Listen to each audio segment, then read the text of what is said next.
बिल्कुल, मुख्तार अंसारी की जिस तरीके से मौत हुई है हार्ट अटैक से, उसके बाद तमाम अब तैयारियों का दौर शुरू होने वाला है। दरअसल तैयारी की जानी है उनको सुपुर्द खाक किए जाने की। इसके अलावा प्रशासन को तैयारी करनी है कि सुरक्षित तरीके से उनके शव को पहुंचाने की और इस दौरान किसी भी तरीके का हंगामा ना हो, ये सुनिश्चित करने की। साथ ही साथ पोस्टमार्टम हाउस में किसी भी तरीके का हंगामा ना हो, क्योंकि उनके परिजन थोड़ी देर बाद पहुँचने वाले हैं। हालांकि कहा जा रहा है कि केवल उमर ही आएंगे, क्योंकि रात में उमर आए थे और उन्होंने दावा किया था कि वो अपने पापा का शव लेने खुद आएंगे और दूसरे परिजन नहीं आएंगे। उन्होंने साफ कहा था कि बाकी सब लोग घर पे रहेंगे और वो क्योंकि आ गए हैं और वही शव लेकर के रवाना होंगे।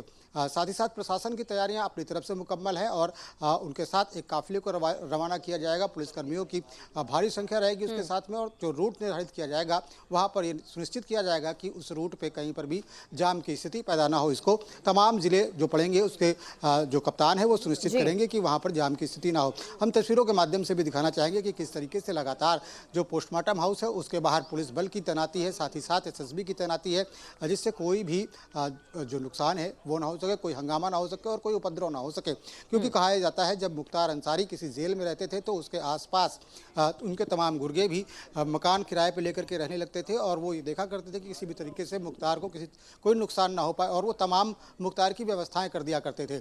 ऐसे में बांदा में भी कहा जा रहा है कि मुख्तार के दर्जनों गुर्गे यहाँ पर मौजूद हैं, और क्योंकि मुख्तार की मौत हो चुकी है अब वो किसी तरीके का हंगामा उपद्रव कर सकते हैं, तो इसी की आशंका के चलते जो ये अस्पताल परिसर है उसमें पुलिस बल की तैनाती सुनिश्चित की गई है। मेन गेट पर पुलिस तैनात है। इसके अलावा पोस्टमार्टम हाउस को जाने वाले रास्ते पर जगह जगह पर पुलिस बल की तैनाती की गई है। साथ ही साथ क्योंकि आज रमज़ान का जुमा है तो इसको लेकर के जुमे की नमाज को लेकर के भी बांदा में खासा अलर्ट देखने को मिल रहा है। तमाम बिल्कुल, तो तस्वीरें आप दिखा रहे हैं किस तरीके से हॉस्पिटल को छावनी में यहाँ पर तब्दील कर दिया गया है, क्योंकि प्रशासन को भी कहीं ना कहीं एक डर है और एक चुनौती भी है कि किसी भी तरीके से माहौल खराब ना हो।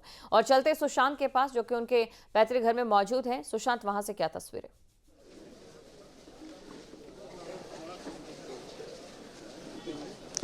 देखिए, इस समय हम मौजूद हैं मुख्तार अंसारी के पैतृक आवास पर।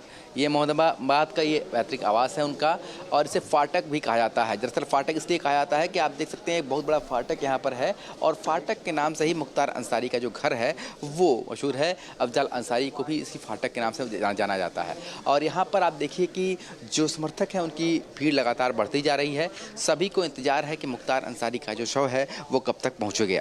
हालांकि इसके लिए जो रूट प्लान तैयार किया गया है कि किस तरीके से शव को लेकर आया जाएगा वो अब पुलिस प्रशासन को दे दिया गया है, और यहाँ पर पूरी तरीके से तैयारी कर ली गई है। और पास में ही यहाँ पर जो कालीबाग कब्रिस्तान है वहीं पर जो मुख्तार अंसारी की जो पूर्वज है वहीं पर सुपुर्द खाक होते रहे हैं, और वहीं पर मुख्तार अंसारी को भी सुपुर्द खाक करने की तैयारी चल रही है। दूसरी तरफ आप उनके घर की तस्वीर देख सकते हैं कि किस तरीके से यहाँ पर मुख्तार अंसारी के समर्थक हैं वो इकट्ठा हो रहे हैं लगातार। और इसके साथ ही मऊ और घोसी से भी जो रास्ता है वहाँ पर भी भारी पुलिस बल को तैयार कर दिया गया है, क्योंकि सिक्योरिटी से कोई समझौता नहीं हो सकता। आप देखिए यहाँ पर भारी संख्या में जो पुलिस बल है वहाँ पर तैनात है।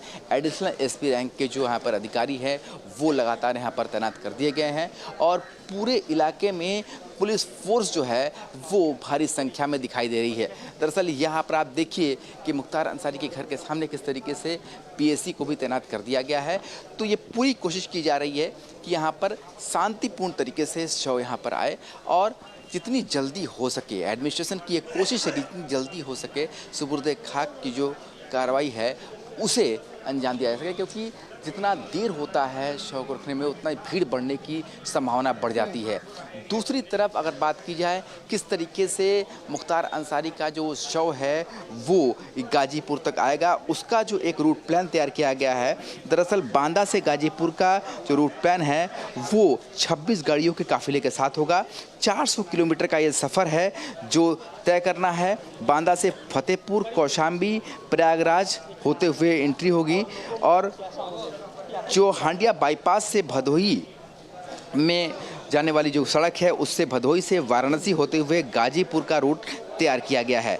एम्बुलेंस के साथ पुलिस प्रशासन के अधिकारी रहेंगे और जो परिवार के लोगों की गाड़ियां हैं वो काफिले के बीच में चलेगी, ऐसा जो है वो रूट प्लान तैयार किया गया है। साथ ही किसी तरीके की कोई भीड़ ज़्यादा इकट्ठा नहीं हो। जैसे सभी को पता है कि पूरे उत्तर प्रदेश में धारा 144 लगी हुई है, तो उसका भी खास ध्यान दिया जा रहा है कि किस तरीके की भीड़ यहाँ पर इकट्ठा ना हो, कोई ऐसा मॉब बहुत ज़्यादा इकट्ठा ना हो जाए जिसकी आड़ में कोई अराजक तत्व हंगामा करने की कोशिश करे। तो उसका खास ध्यान रखा जा रहा है, चूँकि आज जुमे की नमाज भी है और ऐसे में जुमे की नमाज को देखते हुए खास तौर पर ये कोशिश की जा रही है कि सुरक्षा व्यवस्था है उसे मुस्तैद किया जा सके।